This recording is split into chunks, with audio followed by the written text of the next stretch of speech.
Good morning, students. Today is our lecture for accountancy. ठीक है, retirement of death of a partner. ठीक है, retirement और death of a partner. जब एक पार्टनर का रिटायरमेंट और डेथ होती है, ठीक है, तो उसके लिए हम अकाउंट्स मेंटेन करते हैं. ठीक, उसके लिए हमें कौन कौन से अकाउंट्स मेंटेन करने हैं वो सब हम इस चैप्टर में रीड करेंगे. ठीक है बेटा, ठीक है. ये चैप्टर नंबर हमारा 5th है अकाउंटेंसी की बुक में. ठीक है, अब इसमें देख लेते हैं जो हमारे लर्निंग ऑब्जेक्टिव हैं वो क्या क्या है. ठीक है, फर्स्ट है हमारा new profit sharing ratio and gaining ratio. ठीक है, which is already study in chapter 4th and 3rd. ठीक है, अभी तक हम जो इसे लास्ट में 3rd और 4th चैप्टर करके आए हैं उन सब में हमने न्यू प्रॉफिट शेयरिंग रेशियो और गेनिंग रेशियो कैलकुलेट करना सीख लिया है. ठीक है, नेक्स्ट है डिस्टिंक्शन बिटवीन सैक्रिफाइस रेशियो और गेनिंग रेशियो. दोनों में हम डिफरेंस करना सीख लेंगे. इसमें लास्ट में भी कर चुके थे हम. ठीक है, accounting treatment of goodwill when A partner retires और डाइज. ठीक है, जब एक पार्टनर रिटायर हो जाता है या मर जाता है उस कंडीशन में हम अकाउंटिंग ट्रीटमेंट कैसे करेंगे किसका, गुडविल का. ठीक है, नेक्स्ट है accounting treatment of for revaluation of assets and liability. जैसे कि हम 4th चैप्टर में जब हमारा पार्टनर का एडमिशन हुआ था उस कंडीशन में भी हमने क्या किया था, अकाउंटिंग ट्रीटमेंट किया था रिवैल्यूएशन का.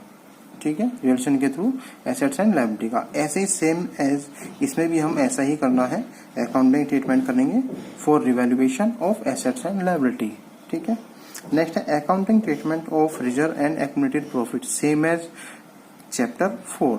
ठीक है, जैसे हमने 4th चैप्टर में किया था एडमिशन के टाइम पर, सेम एज हमारा इसमें भी रहेगा. ठीक है, adjustment of capital according to the new profit sharing ratio. ठीक है, इसमें एडजस्टमेंट होगी जैसे हमने 4th चैप्टर में की थी.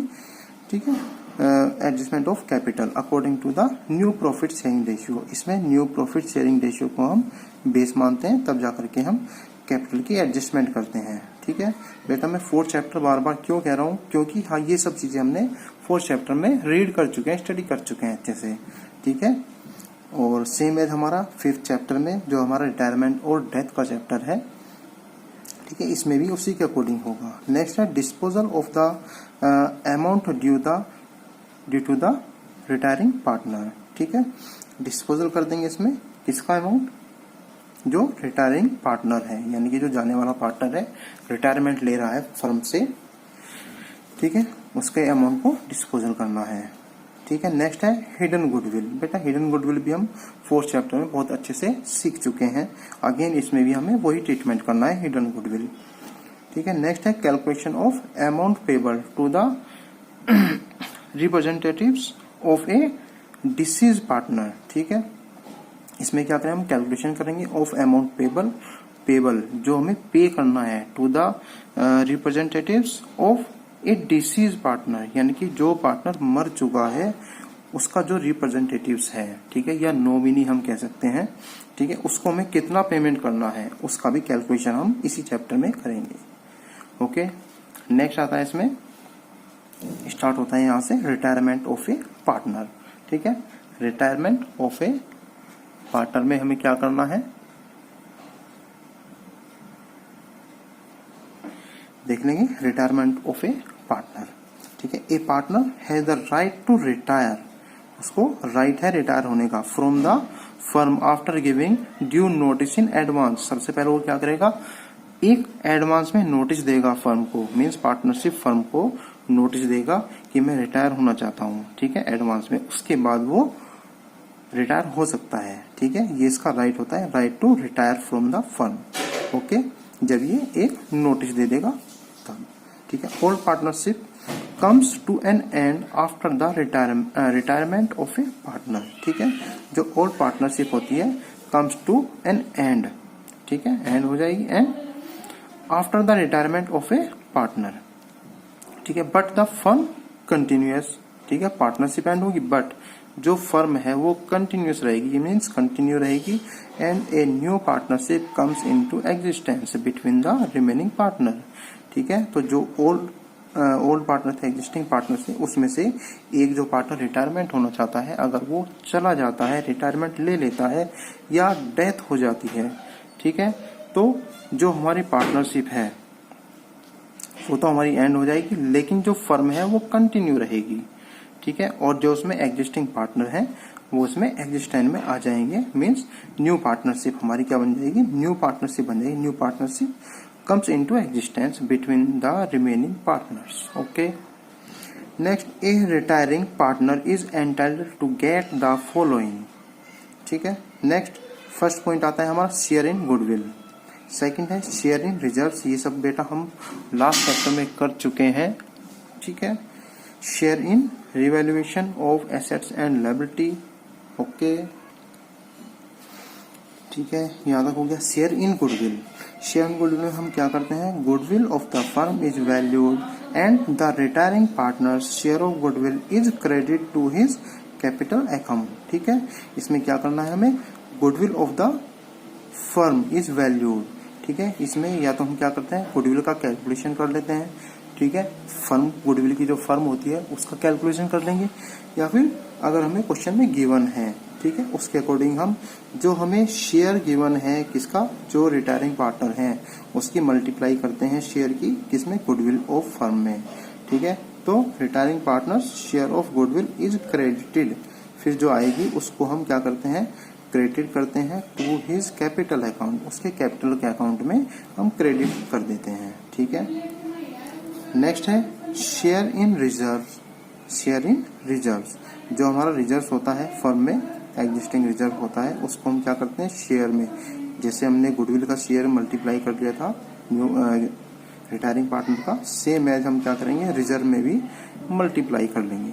Reserve are the undistributed profit of the previous year, ठीक है, जो हमारे पिछले साल का प्रॉफिट होता है उसे के जैसे हमारे इसमें रिजर्व भी होता है, ठीक है, जो हमारा अनडिस्ट्रीब्यूटेड होता है, ठीक है। तो हम इसमें क्या करेंगे, जो हमारा रिजर्व होता है अनडिस्ट्रीब्यूटेड प्रॉफिट की तरह, उस प्रीवियस ईयर्स का, उसको हम डिस्ट्रीब्यूट करते हैं। Hence the retiring partner share of reserve और अनडिस्ट्रीब्यूटेड प्रॉफिट, दोनों रिजर्व भी और अनडिस्ट्रीब्यूटेड प्रॉफिट भी, is also credit to his capital account, सबको हम कैपिटल अकाउंट में क्रेडिट कर देते हैं, किसके, जो रिटायरिंग पार्टनर होता है, ठीक है। Next share the in revaluation of assets and liabilities, ठीक है, जो हमारा एसेट्स और लायबिलिटीज होती है मीन्स फर्म में एग्जिस्टिंग, उसको हम क्या करते हैं, रिवैल्यू कर लेते हैं, जितनी भी हमारी एसेट्स और लायबिलिटी होती है उसको हम रिवैल्यू कर लेंगे, और उसको जो हमारा रिवैल्यूएशन प्रॉफिट या लॉस आता है उसको हम और जितने भी पार्टनर्स होते हैं उन सब में शेयर में डिस्ट्रीब्यूट कर देते हैं, ठीक है। Assets and liabilities are revalued on the date of retirement and retiring partner share of profit is credited और the loss is debited to his capital account, ठीक है। अगर प्रॉफिट आता है तो उसको क्रेडिट कर देते हैं और लॉस आता है तो उसको डेबिट कर देते हैं to his capital account, means जितने जो उनके कैपिटल अकाउंट होता है, ठीक है, उसमें। Next total amount due to the retiring partners thus ascertained is either paid off immediately or is transferred to his loan account, ठीक है। जैसा कि क्वेश्चन में गिवन होता है, या तो हम पेड ऑफ कर देते हैं इमीडिएटली, ठीक है।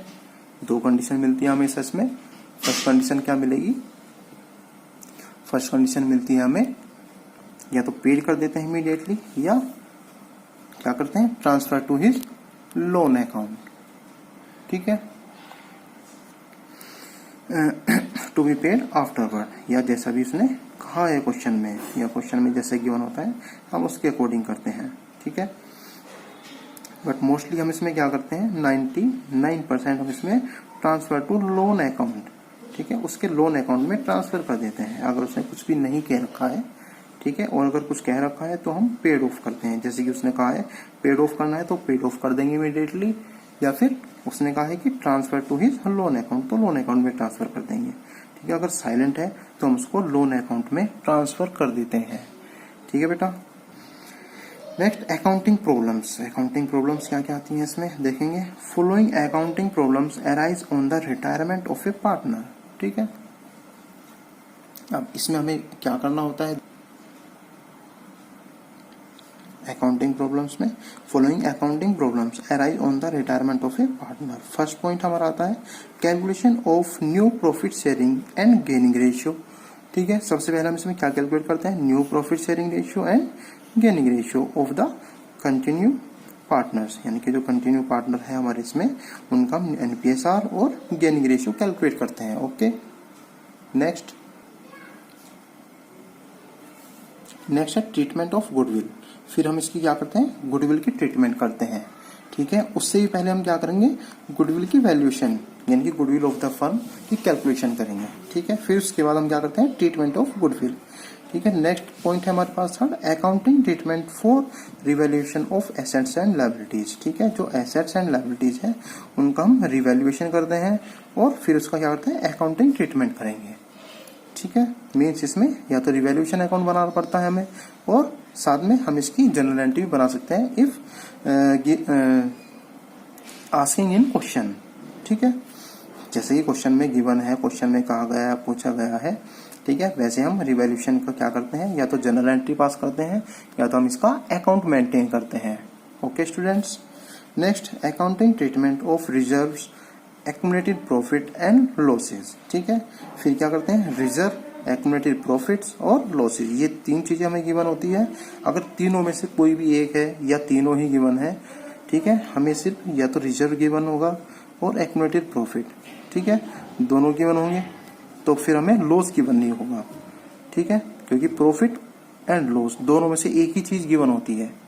ठीक है, तो जैसे गिवन होता है रिजर्व या एक्युमुलेटेड प्रॉफिट या लॉस, तो उसके लिए हम क्या करते हैं, अकाउंटिंग ट्रीटमेंट क्या करते हैं, उनको ओल्ड पार्टनर में ओल्ड रेशियो में डिस्ट्रीब्यूट कर देते हैं। ठीक है, मीन्स ये जो हमारी कैपिटल अकाउंट हम इसमें मेंटेन करते हैं उसकी किस साइड में आता है, क्रेडिट साइड में आ जाता है। ओके, नेक्स्ट, और अगर लॉस होता है तो डेबिट साइड में आता है। ओके, नेक्स्ट है पेमेंट टू रिटायरिंग पार्टनर। अभी हमने पीछे वाले पेज पर, लास्ट वाले पेज पर किया था पेमेंट टू रिटायरिंग पार्टनर। ठीक है, रिटायरिंग पार्टनर जो होता है उसको हमें पेमेंट करना होता है। कैसे पेमेंट करना होता है, ये क्वेश्चन में गिवन होगा।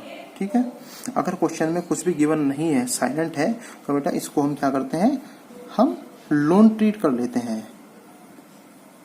ठीक है, लोन ट्रीट कर लिया जाता है ये कि जो रिटायरिंग पार्टनर है उसने फर्म को लोन दे दिया और इस पर हमें 6% पर एनम, जैसे कि हमने चैप्टर नंबर 1 में पहले ही बताया गया था कि अगर पार्टनर फर्म को लोन के रूप में कुछ देता है तो हम उस पर 6% पर एनम के अकॉर्डिंग इंटरेस्ट पे करते हैं। ओके, तो सेम है, जिसमें भी वही ट्रीटमेंट अप्लाई होगा।